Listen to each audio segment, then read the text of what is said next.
Hey guys, it's Danny. Today it is round 2 of the same day of answering questions. This will be the December video, so it will be the last Q&A of the year. Hoping to be renewed next year as well. Who knows? If not, we'll see what we'll do. But today I'm going to be answering more of the comments or the questions you left in the comment section of my videos in the past month, and I'm going to again try to go fast through them, but we both know it's not going to happen. Right, so before we start, this video, together with this entire series, is of course sponsored by rePotme.com, who offers you everything you could possibly need to properly take care of your orchids, from potting mixes to pots, fertilizers, accessories, even grow lights, and everything in between. And not only for orchids, but also for other houseplants as well. So feel free to check them out down below in the description and in the pinned comment at any time. I will also share with you the products that I personally really like and I still use after so many years, and I think you'll enjoy them as well. And yeah, I hope you're gonna have a great new year. If I don't know when I'm gonna publish this, but if it's like the last video of the month, I hope you have a wonderful new year. I wish you the best, and I hope I will still delight you with my videos. I don't know, entertain you with my videos in the year to come. Hopefully we'll see each other on my channel next year is what I'm trying to say. Let's get to the questions because I'm not good at words today. So we have a question from a lovely member. Thank you for your membership. Hi Danny, love your videos. I have a question. I have a phal that I received. It had 2 large flower spikes. The flowers died, and I now have a keiki growing from the flower spike. It has 3 leaves, but roots. Where are the roots? Both flower spikes are still green. I have leaves at the base of the plant. No new leaves. Wait, I have leaves at the base of the plant. No new leaves. May I separate the keiki with no roots? So if I understand, you have a keiki on the flower spike. If you separate it, it's not gonna live if it doesn't have roots. The keiki first needs to have a way to hydrate itself. It will not hydrate itself through leaves. So do you have a reason to separate the keiki, or can you leave it a little longer? If the mother plant is really struggling and you see the leaves going limpy and everything, yeah, maybe it's a good idea to remove the keiki and like sacrifice it, because the mother plant, she cannot cope. But if there's no problem, you can let the keiki be on the flower spike until it produces roots. Some keikis will take a little bit more time than others. So I think you should, if you want to save the keiki, you should wait for it to have some roots. If you don't care about the keiki, separate it. If the mother plant is suffering, separate it. And I'm hoping I got the message right. I'm not sure I did. I have some doubts. Right, next question. Hi Danny, thank you for taking questions. I have one I've been searching for an answer for a while. I have a phal that's very healthy. I got 3 flower spikes. Woohoo! Now it's growing basal keiki, which is getting a bit large, but the keiki has no roots. It's growing in between the leaves of the mother plant where a spike would grow. Yeah, that's where they usually grow. Do I just leave it on the mother plant indefinitely? Do you think roots will eventually start to grow? Well, first, yeah, you can leave the keiki on the mother plant indefinitely and just have 2 orchids in the same pot. Nothing wrong with that. I have a lot of them doing that because I don't have space like to separate them. You can separate them if you want to. If you want to give the keiki away, or you just want to have 2 of the same plants, absolutely you can separate them, but you have to wait for the roots to grow. And yes, eventually roots will start to grow even from the basal keiki, but they all do this at different times. So if you do want to save the keiki, wait for those roots. Let me adjust the camera because I feel like I'm getting a little overexposed and I'm gonna have to go through like tens of comments again about it.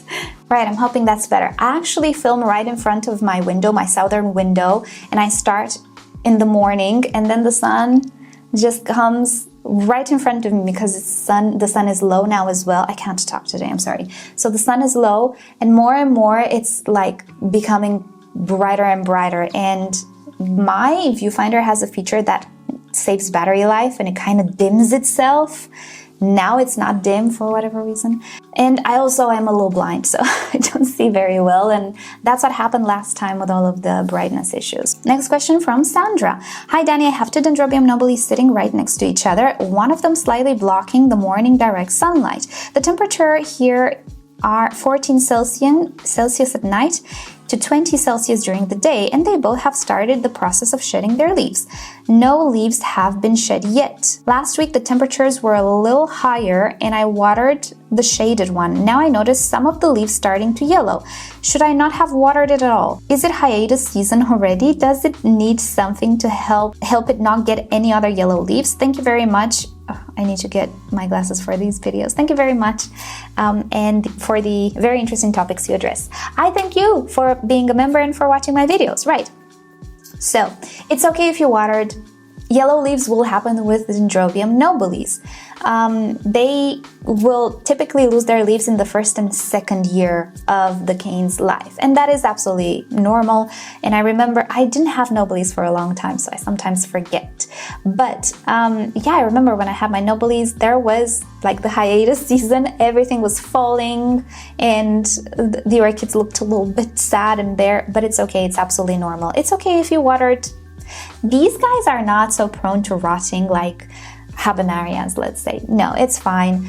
If the canes remain plump, you don't need to water them, so just don't. But if they start to shrivel, you should, and you could water. There's nothing you can do now, just keep them where they are. It doesn't, like the light, again, doesn't really matter all that much in my opinion. I remember when I was in the balcony days, I was putting the orchids outside in the small balcony that I had, and some of them didn't even get too much light, and it was still okay. So don't worry about the shading or anything. Let them do their thing, and it's fine if their leaves start to yellow. It's what they're supposed to do. Next question from Whooper. I wanted to ask a question about some dying orchids. How do I save one that lost most of its root system due to rot, but it has new pups or keikis coming, and I'm hoping they start rooting? It's a Dendrobium and a Phragmipedium. Oh, also, do you think chucking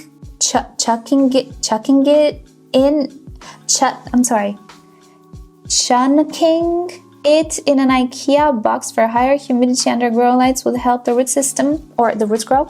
It could. For orchids that don't have roots, I actually go to my default either ICU methods or like sphagnum moss methods, and I'll put some images here or I will link it down below to the video. Yeah, what I try to do is increase a little the humidity around the orchid if the situation is so bad, if the orchid has no roots, because I want to limit transpiration and give or allow more time for the orchid to produce roots. So Phragmipedium, I don't have experience with Phragmipediums. It's not an orchid that I usually do good with, so I don't keep it. Dendrobiums though, if it's not a nobile, it's okay. And they're very, very vigorous. Dendrobiums are vigorous orchids, so they will pull through.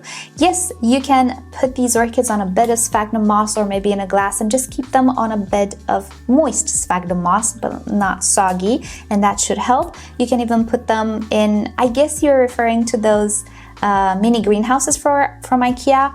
If you don't seal them, they don't actually keep in that much moisture, but hey, why not? Maybe you can increase the moisture there and it's gonna help. Just keep an eye on mold, and yeah, all you can do is increase humidity, yes, and wait, pretty much, and keep an eye out for mold. And I think you're gonna do a great job. Next comment or question from another member. Hi Danny, I have two keikis which had 2 roots each for the past 3 months. The leaves are growing very slowly, but no new roots. Please help. If you want to remove them, you can remove them. Sometimes these keikis, and especially around this time of the year, they will try to or succeed to produce some blooms. So they will pause the roots. But you know what? With 2 roots each, if they're long enough, you can actually separate them and put them in their own potting mix and keep them moderately moist, or like let them dry in between waterings because they're aerial roots, right? I think they're good to remove if you really want to remove them. Other than that, you don't need help. Everything looks normal, even with only 2 roots. It's absolutely fine. Next up, I remember this kind, it's so cute. My philanthropist Phalaenopsis has wrinkly, droopy leaves. I've tried soaking, spraying lightly with water, not on the leaves. Also, it's a self-watering pot, which doesn't seem to work well. What can I do? Have new leaves and air roots to help? Well, I think you have an issue with the roots inside the potting medium or inside the pot. I don't think there's an issue with the pot itself, unless it's severely dehydrated due to the lack of water. But I would definitely what I would do is check the roots inside the pot. If they're rotten and died, cut them off. What you can do is rely on the aerial roots. You have two options. One, spray them a few times a day to hydrate the orchid. I wouldn't do that.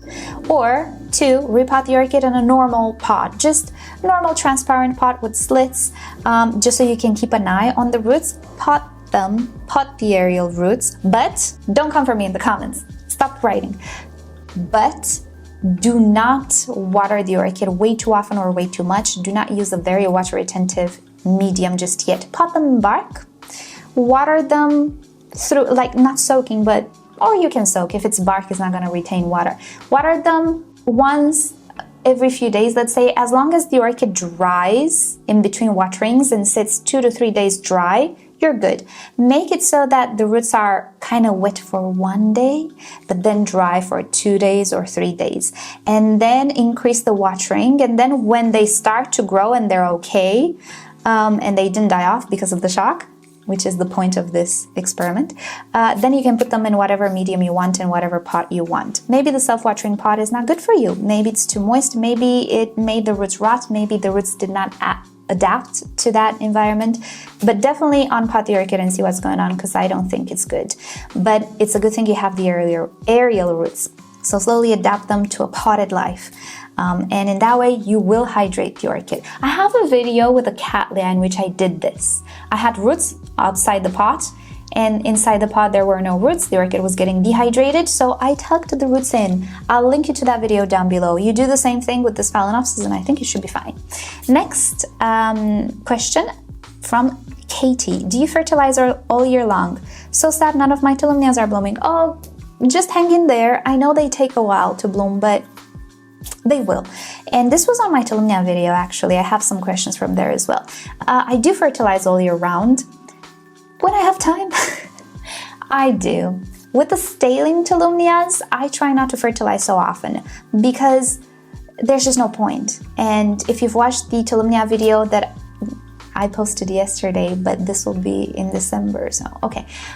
If you watched the Tolumnia video from 1 month ago, you remember I have some Tolumnias that were set back. Those I try not to fertilize too much, maybe once a month. I don't use slow release fertilizer with them. I just use the MSU, and I try to fertilize once a month, maybe twice a month, and then just reverse osmosis water because they don't grow, they don't consume. So there's no point. But yes, I do fertilize all year round. I don't give a break to anybody. Do I give a break to? Yes, I give a break to the Sarcochilus and to the Australian Dendrobiums. They're outside now. Other than that, everybody gets watered, well, not once a month, all year round. Next question about Tolumnias as well. I'm getting a Tolumnia in the mail this week, and I would like to put her in a kokedama setup. Is it a good idea? Any idea that you think will work is a good idea. As long as you make sure to follow the rules of an epiphytic orchid or plant. Do not suffocate the roots. So your kokedama needs to be airy or be kept not soggy. If your other orchids that are epiphytic do well in kokedamas, probably the Tolumnia will do as well. Don't be surprised if it's gonna stale a lot. They do that. It might work. Why not? Try it. Next question. Hi Danny, I was wondering if mop strings can be used as a replacement for moss, since it's kind of out of my budget online and nowhere to be found in stores. I have old videos about mop strings, microfiber mop strings that I used with some Vanda orchids.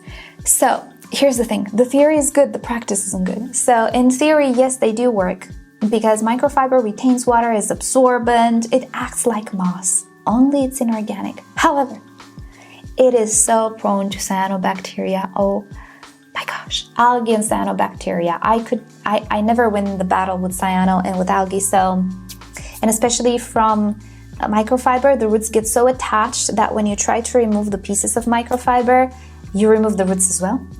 And that's not good. I sprayed with hydrogen peroxide and everything, did not make a dent. It would always come back. If you can find a way to very, very well shade the microfiber, it could work, but I'm warning you with peace and love, the roots attach to microfiber like nothing else. Once it's there, you'll never remove it without damage, ever, sadly. So it's up to you to experiment. I experimented on my skin and I didn't like it.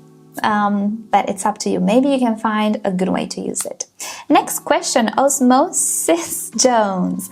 Thank you for this video. I'm dreading repotting a few of my Phalaenopsis because they have a lot of roots that grew out of the drainage holes. Oh, it's the video with the roots growing outside. When you cut the roots, do you apply cinnamon on anything else to them or anything else to them? No, I don't. I just let them be. There's no point in applying cinnamon and stuff because it's just not gonna sit there. The first time you water, it's gonna go away. It is what it is. Some people let the orchids unwatered, like for a few days, to make a callus on the roots. You can do that after you repot the orchid. I don't even do that. But yeah, there's always a chance you get an infection. I try to use clean medium, good quality medium, and not overdo it with the watering. And I'm perfectly good. I never apply cinnamon to these things. I only apply cinnamon to leaves. And so far I didn't have issues, but the risk is always there. So if you want to apply some cinnamon, you could. Cinnamon, it's also a little dehydrating sometimes. Depends if it has that oil. I dehydrated something with cinnamon oil once. I'm not sure if the powder will act in the same way, but I'm a little wary of it. So yeah, if you want to put some cinnamon, put it. If not, don't. Next question. Hi there. Is it normal for a Phalaenopsis orchid to constantly bloom? I keep them under grow lights that are 12 hours on and 12 hours off. When they were at my natural light, they almost never bloomed, and now they haven't taken a break for 2-3 years. The magic of artificial light, I know. Since being under grow lights, they are either blooming from old flower stocks or new ones, both. Is this good or bad for the orchid? Does it need to take a break? Personally, I think it kind of needs to take a break. Everybody needs a break from time to time. I need a break so bad from everything, but yeah. Phalaenopsis, and especially if the temperature is not very hot, these types of Phalaenopsis can continuously bloom. Secondary spikes, new spikes, they can hang on to the older spikes. And the fact that you have much better light than before, makes them sustain these flower spikes a little better because they photosynthesize more, they produce more food for themselves. But even so, I do believe these hybrids need a little bit of a break. Here's what I do. I usually cut all the flower spikes at the beginning of summer, and I just let them have a clean, what I like to call it, it's not clean, I don't know, that's how I call it, a clean vegetative growth without interruptions or without things that drain energy. Because I find that they make a better bloom show, but not everybody wants like a better bloom show. Just a few blooms are fine. So as long as the orchids are not drooping or they're producing smaller and smaller leaves, you can let them be. Let them bloom their hearts out if they so desire and you so desire. I like to give them sometimes breaks because I feel like they bloom better next time. If you're bored of them, cut those flower spikes or cut the older ones and leave only the new ones. If you're not bored of the flowers, let them be, see what happens. But when you see the orchids struggle and become limp and stuff, cut everything, and let them put that energy into leaves and roots. So just experiment. Okay, so actually my file got corrupted and I don't have some of the questions in the outro for this video. So we're gonna do the outro as a narration style. Thank you guys so much for watching this video. Hope you've enjoyed it. I'll try to get to more questions next time, and in the meantime, leave me your questions down below if you have any orchid questions, and I'll try to get to them as soon as possible. Thank you rePotme for sponsoring this entire series and myself for so many years. Hopefully we can continue the collaboration next year. But anyway, just like to really extend a big thank you to rePotme. They have been great, absolutely fantastic, and I know many of you love their products, and that's why I'm happy to continue this sponsorship, because I know they're good. And with that said, thank you all so much yet again for another wonderful year, and we're gonna have more videos by the end of the year. It's fine, but until next time, I hope you have a great day. I'll see you next time. Bye.